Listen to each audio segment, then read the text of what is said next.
नमस्कार, ये आकाशवाणी पटना है। अब आप अभिषेक दास से प्रादेशिक समाचार सुनिए। पहले मुख्य समाचार।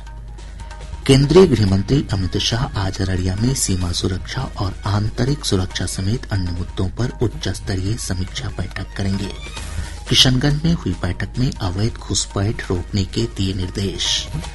बिहार की 5 राज्यसभा सीटों के चुनाव के लिए आज अधिसूचना जारी होने के साथ ही शुरू हो जाएगी नामांकन की प्रक्रिया। राजस्व और भूमि सुधार विभाग ने राजस्व न्यायालयों में लंबित वादों के निपटारे के लिए समय सीमा तय की। दाखिल खारिज के मामले 35 दिनों में होंगे निष्पादित। और आईसीसी T20 क्रिकेट विश्व कप के सुपर 8 मुकाबले में आज भारत का सामना जिम्बाब्वे से होगा।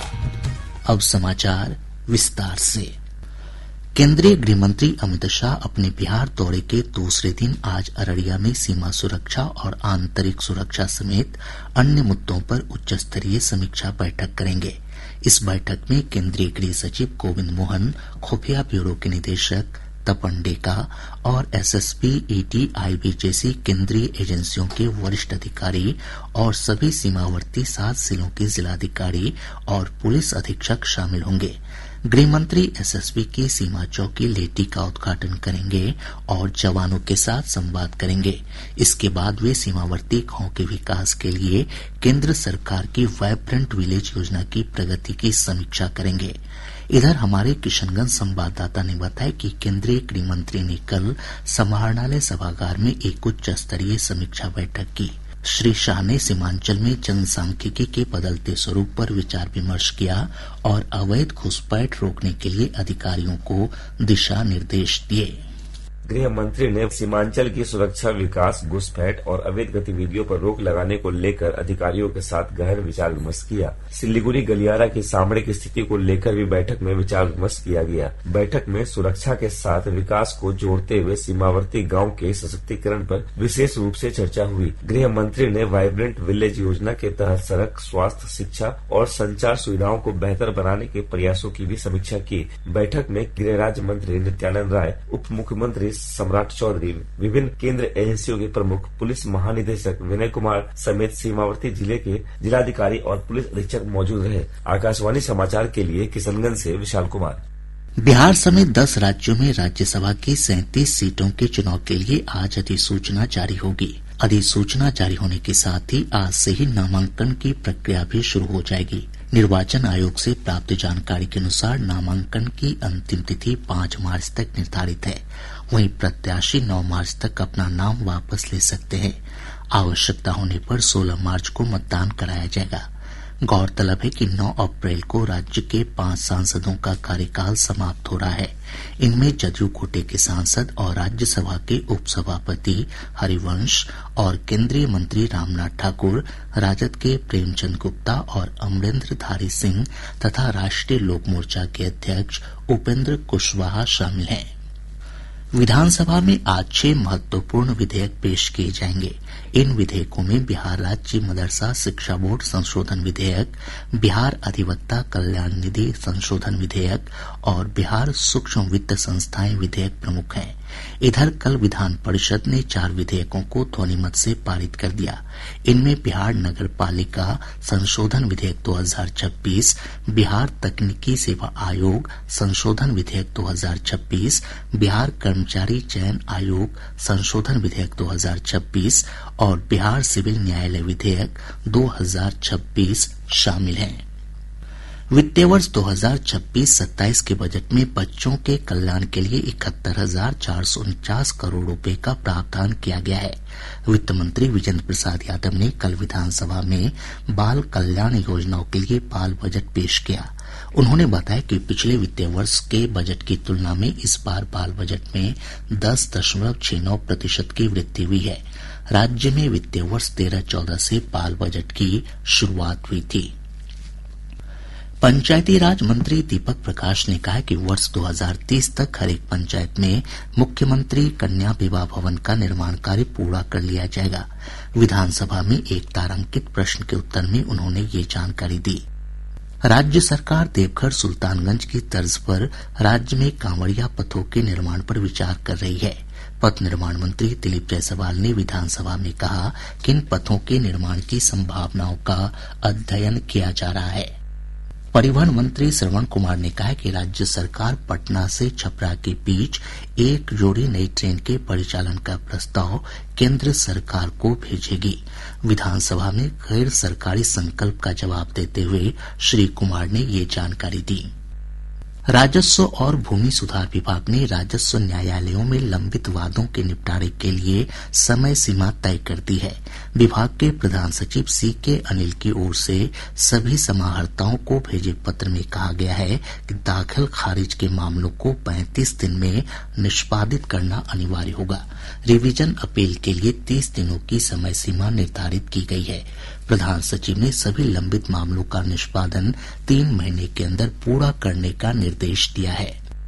भारतीय रेल ने होली के त्योहार के दौरान सुगम, सुरक्षित और आरामदायक यात्रा सुनिश्चित करने के लिए विशेष व्यवस्था की है। यात्रियों की भारी भीड़ को देखते हुए विशेष ट्रेनें विभिन्न रेलवे जोन में 1244 फेरे लगाएंगी। ब्यौरा हमारे संवाददाता से। इन ट्रेनों में कंफर्म सीट की व्यवस्था की गई है। इस दिशा में पूर्वी मध्य रेलवे सबसे ज्यादा होली स्पेशल ट्रेन चलाएगा, जिसकी संख्या 50 है। वहीं उत्तर रेलवे कुल 48 विशेष ट्रेन चलाएगा और मध्य रेलवे 20 स्पेशल ट्रेनें चलाएगा। पश्चिमी रेलवे ने 32 सेवाएं शुरू की है, जबकि दक्षिण पूर्वी रेलवे 28 सेवाएं चलाएगा। रेल मंत्रालय ने कहा कि होली के दौरान लाखों यात्रियों को सुरक्षित, सुगम और बिना परेशानी यात्रा सुनिश्चित करने के लिए ये व्यापक इंतजाम किए गए हैं। इससे नियमित यात्रियों को भी कम असुविधा होगी। दिलनशी आरजू, आकाशवाणी समाचार, दिल्ली। पूर्व मंत्री पूर्णमासी राम का कल पटना में लंबी बीमारी के बाद निधन हो गया। वे 76 वर्ष के थे। पूर्णमासी राम बगहा विधानसभा क्षेत्र से 5 बार विधायक और गोपालगंज के सांसद रह चुके थे। उनका अंतिम संस्कार आज बगहा के नरैना घाट पर संपन्न होगा। पूर्व मंत्री के निधन पर राज्यपाल आरिफ मोहम्मद खां, मुख्यमंत्री नीतीश कुमार, उप मुख्यमंत्री सम्राट चौधरी और विजय कुमार सिन्हा, विधानसभा में नेता प्रतिपक्ष तेजस्वी प्रसाद यादव, विधानसभा अध्यक्ष प्रेम कुमार, विधान परिषद के सभापति अवधेश नारायण सिंह, राजद अध्यक्ष लालू प्रसाद और पूर्व मुख्यमंत्री राबड़ी देवी समेत विभिन्न दलों के नेताओं ने गहरा शोक जताया है। प्रादेशिक समाचार आप आकाशवाणी पटना से सुन रहे हैं। ताजा समाचारों के लिए आप हमारे x handle AIR News_ Patna पर जा सकते हैं। ICC T20 क्रिकेट विश्व कप के सुपर 8 मुकाबले में आज चेन्नई में शाम 7 बजे भारत का सामना जिम्बाब्वे से होगा। भारत सुपर 8 में दक्षिण अफ्रीका से अपना पहला मैच हार चुका है। वहीं एक अन्य मैच में अहमदाबाद में आज दोपहर 3 बजे वेस्टइंडीज का मुकाबला दक्षिण अफ्रीका से होगा। इधर कल खेले गए मैच में न्यूजीलैंड ने श्रीलंका को 61 रन से पराजित कर दिया। इस हार के साथ ही श्रीलंका टूर्नामेंट से बाहर हो गया है। पुलिस मुख्यालय ने बच्चा चोरी की अफवाहों पर सभी थानों को अलर्ट जारी किया है। अपर पुलिस महानिदेशक अमित कुमार जैन ने पटना में संवाददाताओं से बातचीत में कहा कि ऐसा देखा जा रहा है कि बच्चा चोरी के मामले में तेजी से अफवाह फैलाई जा रही है। इस कारण मॉब लिंचिंग का माहौल हो जाता है और निर्दोष व्यक्ति भीड़ के शिकार हो जाते हैं। उन्होंने लोगों से ऐसे मामलों की सूचना तत्काल डायल 112 या नजदीकी थाने को देने की अपील की। किसी भी परिस्थिति में अगर कोई ऐसी अफवाह मिलती है तो कभी भी कानून को अपने हाथ में न लें। डायल 112 जो इमरजेंसी रिस्पांस सिस्टम है पुलिस का, उस पर डायल करें या संबंधित निकटतम थाना को सूचना दें। पुलिस तुरंत वहां पहुंचेगी और उसके वेरीफाई करेगी उस इन्फॉर्मेशन को, और जो भी उचित कार्रवाई होगी, लीगल कार्रवाई होगी, विधिक कार्रवाई होगी, वो करेगी। प्रदेश में सड़क सुरक्षा को देखते हुए 14,000 नए स्थानों पर जेब्रा क्रॉसिंग बनाई जाएगी। इसके लिए 30 अप्रैल तक की समय सीमा निर्धारित की गई है। विकास आयुक्त मिहिर कुमार सिंह ने इस संबंध में संबंधित विभागों और प्राधिकरणों को आदेश जारी किया है।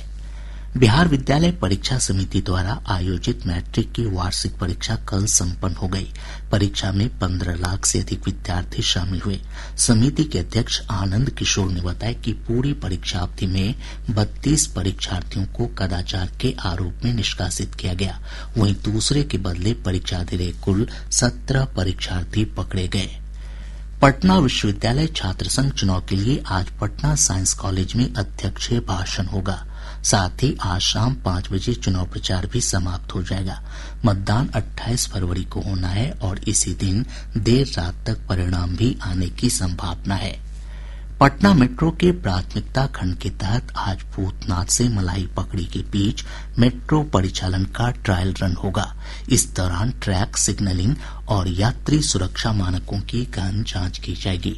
सुरक्षा जांच सफल रहने के बाद इस रूट पर मेट्रो का नियमित परिचालन शुरू होगा।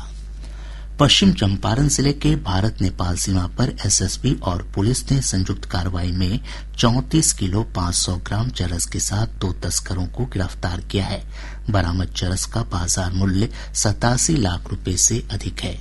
भागलपुर में एक दंपति से लगभग 19 लाख रुपए साइबर ठगी के मामले में पुलिस ने सारण जिले के सोनपुर से 2 आरोपियों को गिरफ्तार किया है। इस मामले में पहले भी 2 लोगों की गिरफ्तारी हो चुकी है। रोहतास जिला मुख्यालय सासाराम के रेलवे स्टेडियम में कल से 1 मार्च तक प्रधानमंत्री विश्वकर्मा योजना के तहत प्रदर्शनी सह व्यापार मेले का आयोजन किया जाएगा। मेले में बढ़ई, लोहार, कुम्हार समेत विभिन्न पारंपरिक कारीगर अपने उत्पादों की प्रदर्शनी लगाएंगे। अब पटना से प्रकाशित प्रमुख समाचार पत्रों की सुर्खियां। केंद्रीय गृह मंत्री अमित शाह के बिहार दौरे की खबरें आज के सभी समाचार पत्रों की प्रमुख सुर्खी है। दैनिक जागरण ने लिखा है, घुसपैठ के अस्थायी समाधान पर बनेगा एक्शन प्लान, सीमांचल में महामंथन। हिन्दुस्तान ने इसी खबर को सुर्खी बनाते हुए लिखा है, गृह मंत्री अमित शाह अररिया में एसएसबी की सीमा चौकी का आज करेंगे उद्घाटन। प्रभात खबर ने प्रधानमंत्री नरेंद्र मोदी के इस्रायल दौरे की खबर को प्रमुखता देते हुए लिखा है, आतंकवाद पर भारत इस्रायल दोनों की है जीरो टॉलरेंस की नीति। दैनिक भास्कर ने लिखा है, बिहार में बनेगा शिव सर्किट, पौराणिक महत्व के मंदिर रोड नेटवर्क से जुड़ेंगे। राष्ट्रीय सागर के शब्द हैं, जेपी गंगा पथ का बक्सर तक विस्तार। आज अखबार लिखता है, देश की पहली हाइड्रोजन ट्रेन का हरियाणा में रनिंग ट्रायल सफल। और अब अंत में मुख्य समाचार एक बार फिर। केंद्रीय गृह मंत्री अमित शाह आज अररिया में सीमा सुरक्षा और आंतरिक सुरक्षा समेत अन्य मुद्दों पर उच्च स्तरीय समीक्षा बैठक करेंगे। किशनगंज में हुई बैठक में अवैध घुसपैठ रोकने के दिए निर्देश।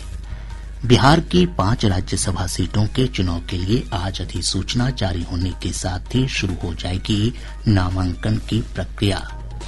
राजस्व और भूमि सुधार विभाग ने राजस्व न्यायालयों में लंबित वादों के निपटारे के लिए समय सीमा तय की। दाखिल खारिज के मामले 35 दिनों में होंगे निष्पादित।